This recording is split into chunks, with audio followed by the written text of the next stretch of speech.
अपने लिए नया नहीं है। अभी जो आप क्षेत्र नीति का जो पाठ पढ़ रहे हैं, क्षेत्र नीति 8वीं में पढ़ा, 9वीं में पढ़ा और अभी 10वीं में भी पढ़ा, तो ये इसमें कोई ऐसा बहुत नया मैं कुछ पढ़ा रहा हूँ ऐसा कुछ नहीं। लेकिन अभी जो ये सूत्र जो मैं अभी यहाँ पे लिखा रहा हूँ उसमें पुराने भी सूत्र आपको याद आ जाएंगे और यहाँ पर आपको 10वीं के भी सूत्र याद आ जाएंगे। ये सूत्र करने के बाद कोई भी सवाल, इतना टेबल आपको आ गया, कोई भी सवाल आप लोग अच्छी तरह से कर सकते हैं, पर उतना भी इजी नहीं होता। तो अभी इसके अंदर अपन पहला प्रकार लिखेंगे और अभी लिखना नहीं, फिर मैं लिखने को टाइम दूंगा फिर लिखने का। तो पहला प्रकार यहाँ पे लिखेंगे घनाभ।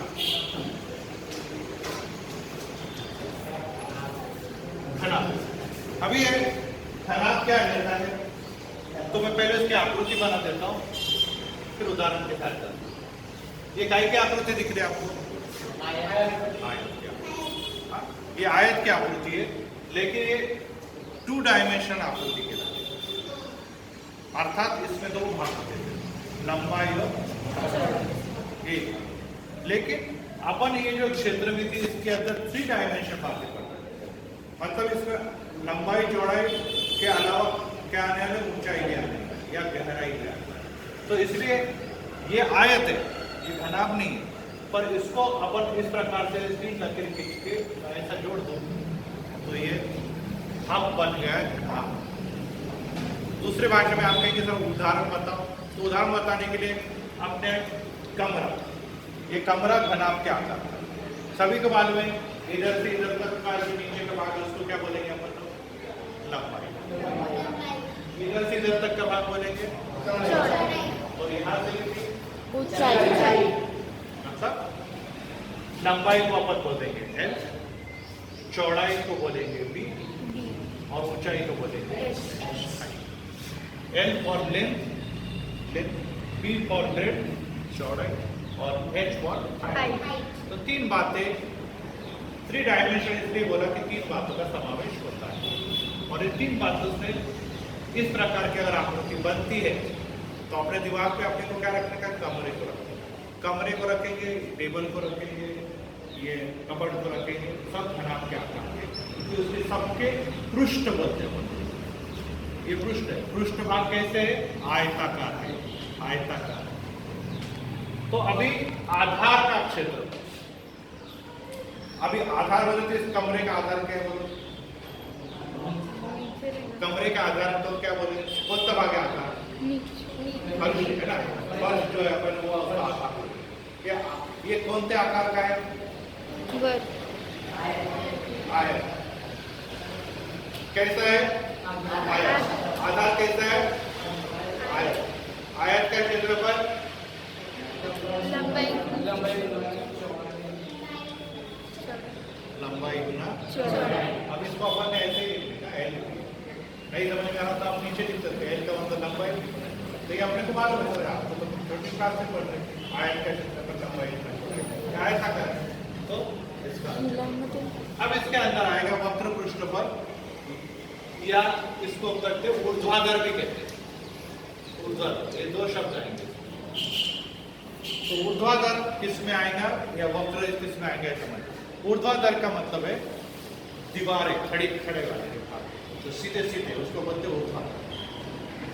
तो और वक्र पृष्ठफल किस में आएगा? ऐसी वाले गोल वाले, जिसको अपन क्या बोलेंगे आगे जाके? वक्र पृष्ठफल। बेल है ना, बेल ना। इसलिए इसमें शब्द क्या आएगा? वक्र पृष्ठफल। फिर ऊर्ध्वाधर किस में आने वाला? चौपट वाले जो है, चौपट वाले का मतलब आयताकार, या अपन लोग कहेंगे तो इसमें ऊर्ध्वाधर। अब ये है, अब ऊर्ध्वाधर पृष्ठफल का क्षेत्रफल है, ये जो है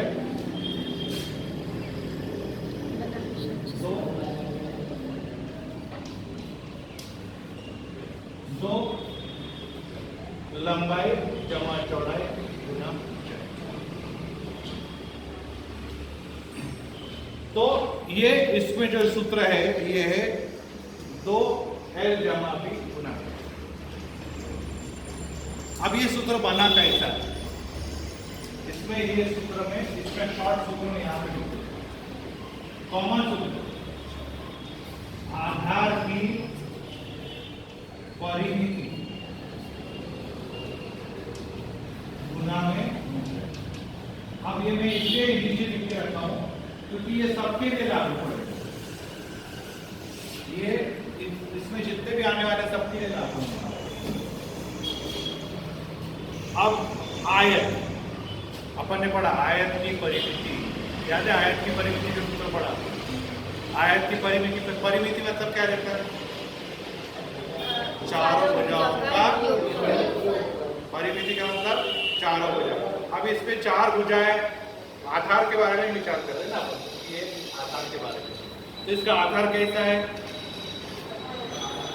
आयताकार है ना, आधार कैसा है, आयताकार में कौन कौन सी बातें आती है आधार में, लंबाई, कितनी लंबाई है, 2, कितनी लंबाई आएगी, एक लंबाई, कितनी लंबाई होगी, 2, चौड़ाई कितनी है, 2, तो टोटल कितना हो गया, 4, 4, 2 बार लंबाई 2 बार टोटल मिला के 4 है ना, 2 बार लंबाई 2 बार चौड़ाई 4। क्या होगा, आकार की परिमिति ऊंचाई का,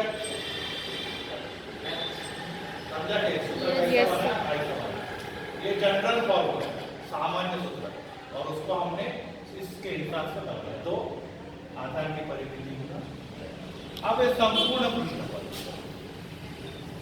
तो लंबाई गुना चौड़ाई, लंबाई गुना ऊंचाई, और चौड़ाई गुना ऊंचाई, सब बातें दो दो दो। संपूर्ण पृष्ठफल का मतलब है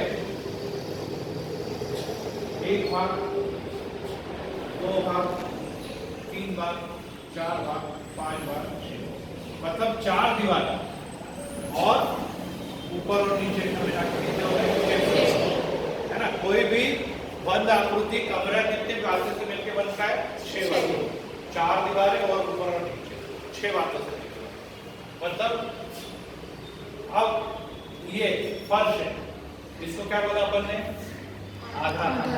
ये फर्श के जैसा और क्या है, सब इतनी बड़ी जितना ऊपर, तो लंबाई और चौड़ाई कितनी बार आएंगी, 2 बार हो गया। फिर इस तरफ चले जाओ, ये वाली इसमें क्या क्या आएगा, ये हो गई लंबाई, ये चौड़ाई बोलेंगे कि इसको क्या बोलेंगे, लंबाई गुना ऊंचाई। इसको लिया तो लंबाई और जैसा ये वैसा ही है ना, ये अलग अलग क्या जितना वैसे ही। तो लंबाई और ऊंचाई कितनी बार आएगी, 2 बार, लंबाई गुना ऊंचाई, लंबाई गुना ऊंचाई, लंबाई गुना ऊंचाई हो गई। अब इधर आएगा ये वाली, इसमें क्या क्या आता है, चौड़ाई और लंबाई आएगी कि इसमें चौड़ाई और इसमें भी क्या आएगा, कितनी बार आया, 2 बार, चौड़ाई मतलब की और सबकी टोटल शक्ति तो क्या बन गया, तो ये 2 बार, ये 2 बार और ये 2 बार, ये 2 बार, 2 बार, 2 बार हो गई। क्लियर हो गया समझ में, संपूर्ण बोले तो क्या। अब मैंने आपको हर बातें बता दी, कैसा कहाँ से क्यों ना।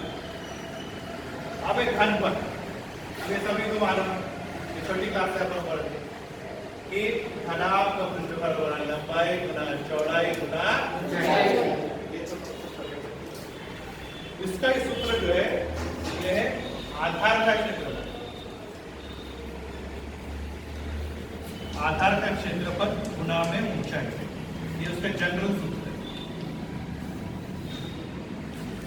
अब आप कहेंगे इसका क्या है, इधर ये वक्र पृष्ठफल और ऊपर नीचे की दीवार।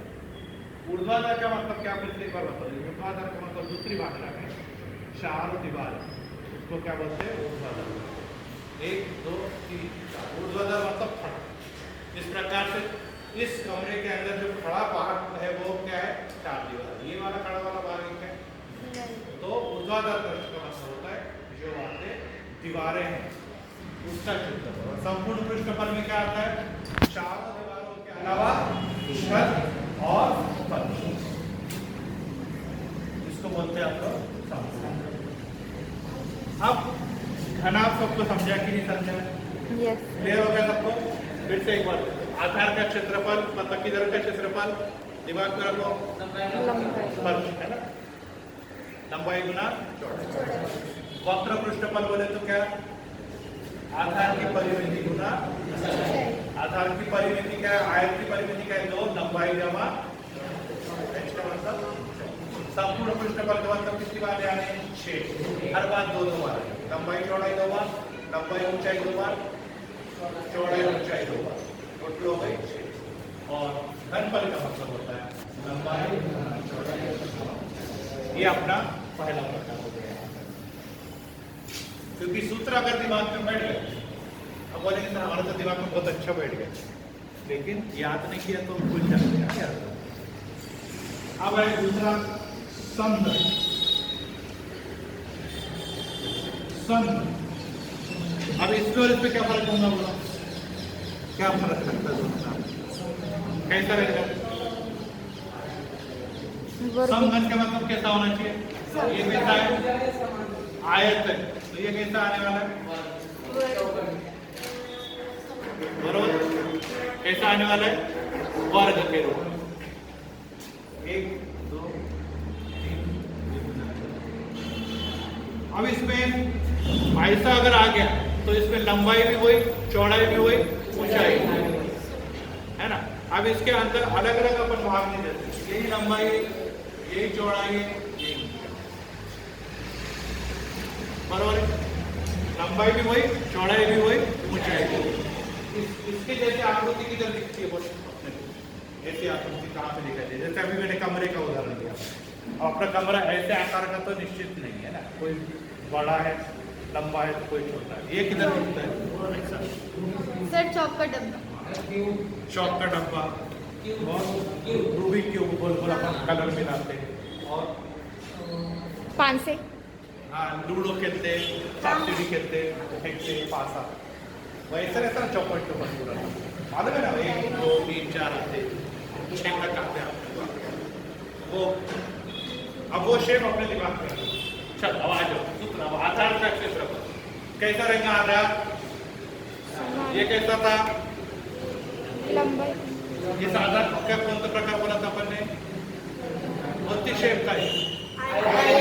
ये कैसा है? वर्ग। तो आधार अगर वर्ग है तो आयत का क्षेत्रफल, तो फिर वर्ग का क्षेत्रफल 4 अपन ने सीखा छोटी क्लास में भुजा का वर्ग। अब आप भुजा क्या है?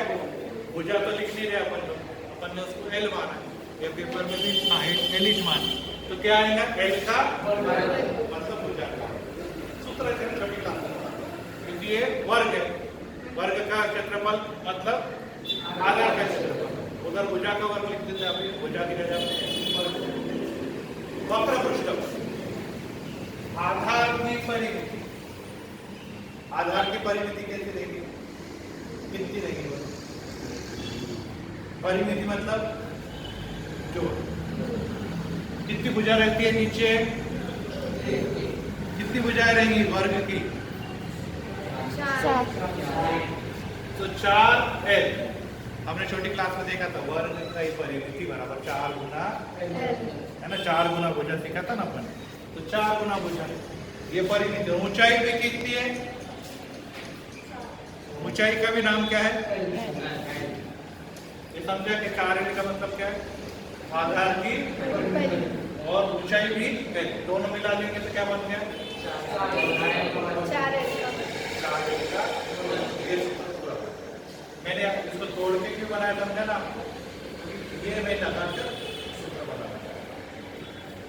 संपूर्ण पृष्ठफल, अब यहाँ पे 4 भुजाएं थी तो 4L का वर्ग, क्योंकि मैंने अभी बताया चारों दीवारें ले जाता तो 4L का वर्ग। तो संपूर्ण पृष्ठ में कितना है? 6 पीछे भुजाएं, समझे? और यहाँ पे घनफल लंबाई गुना चौड़ाई गुना, तो यहाँ की लंबाई भी है, चौड़ाई भी है, ऊंचाई भी है। तो सूत्र क्या आएगा? अगली क्लास में आपने सीखा कि समघन का घनफल बराबर भुजा की घात 3 या भुजा का आया समझ में? अब ये सब मैंने लिख दिया तो आप फटाफट समझ लेंगे। फिर से एक बार देखो, आधार का क्षेत्रफल सवाल आता है। आधार का क्षेत्रफल, आधार का क्षेत्रफल मतलब वर्ग भुजा का वर्ग। वक्र पृष्ठफल, ऊर्ध्वाधर पृष्ठफल, चारों दीवार 4 संपूर्ण पृष्ठफल 6 और घनफल का मतलब क्या होता है? आधार का क्षेत्रफल। आधार का क्षेत्रफल कितना था? 2L का वर्ग। और ऊंचाई कितनी थी? 1 मिला के थी। अब अपन लोग ठीक है, इतना इसका सूत्र था वर्ग। तो फिर इसका सूत्र क्या है?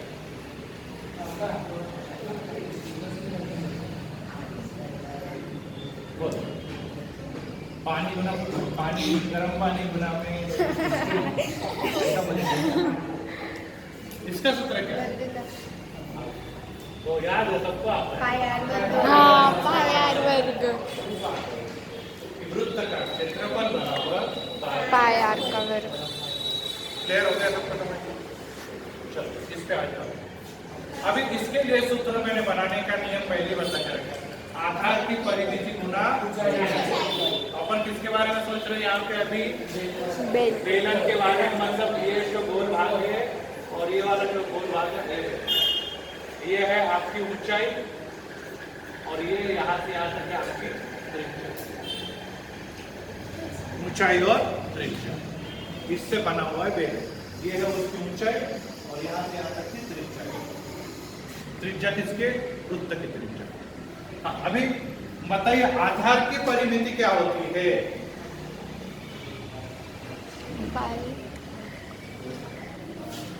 ये भी आपको आता है? 2 पाई। हाँ, पढ़ा है ना अपन? आखिर से क्या मैंने पढ़ा है? 2 पाई और टोटल मिला के क्या आ गया? 2 पाई सूत्र है। अभी यहाँ पे ऊर्ध्वाधर नहीं बनेंगे, यहाँ पे क्या बनेंगे? वक्र, क्योंकि गोल। फिर ऊर्ध्वाधर किसको बोलते हैं? जो खड़ी दीवार है, पहले दूसरे। तीसरे में क्या? ये सबको समझा? आधार की परिमिति, परिमिति की जगह क्या आ जाएगा? परिधि। और वृत्त की परिमिति कितनी होती है? 2 पाई गुणा में। अब ये संपूर्ण पृष्ठफल। अब संपूर्ण पृष्ठफल में क्या होता है? 2 बातें करेंगे। 2 पाई आर जमा है। ये भी सवाल अपन ने 8वीं में किया हुआ है। आर जमा है, क्या जमा किया है ना? संपूर्ण पृष्ठफल 2 पाई आर मतलब क्या है? ये वाला 2 पाई आर एच और उसमें 2 पाई आर। और घनफल आधार का क्षेत्रफल। आधार का क्षेत्रफल कितना है? और पाई आर वर्ग। ये भी अपन ने पढ़ा।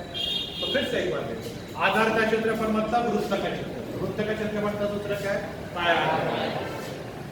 वक्र पृष्ठफल मतलब क्या है? आधार की परिधि गुना ऊंचाई। परिधि का सूत्र क्या है? 2 पाई आर गुना है एच। अब ये भी आपको एक्चुअली बाद में जो सीखा मैंने तब पता होगा। 2 पाई आर एच जमा आर। संपूर्ण पृष्ठफल में क्या क्या आएगा? ये पूरा वाला गोल भाग, नीचे का भाग, ऊपर का। इसमें जैसे चारों दीवारें, ऊपर का भाग, नीचे का भाग, ये बना वैसे ये बना। जैसे यहाँ पर श्रेणी आएगी, यहाँ पे क्या है? और घनफल के सूत्र मैंने पहले बताया, आधार का क्षेत्रफल गुना ऊंचाई। आधार बोले तो क्या है? वृत्त। तो वृत्त का क्षेत्रफल पाई आर का मतलब ऊंचाई। अब इसके बाद आता है शंकु। ये भी अपन ने पढ़ा है कि शंकु?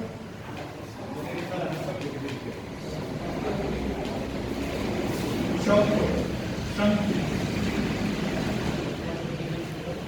शंकु की आकृति भी आपने कहीं कभी देखी होगी।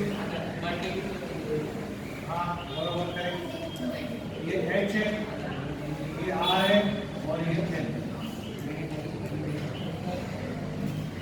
बर्थडे की टोपी लगाते हैं और सर्कस में तरह से तो ये क्या हो गया अपना शंकु। इसमें 3 बातें, इसको बोलते हैं एच। एच मतलब ऊंचाई, आर का मतलब और ये और एक ऊंचाई है, लेकिन इसको एल बोलना तो तिरछी ऊंचाई, एक खड़ी ऊंचाई है और एक आड़ी ऊंचाई, तिरछी ऊंचाई सीधी ऊंचाई।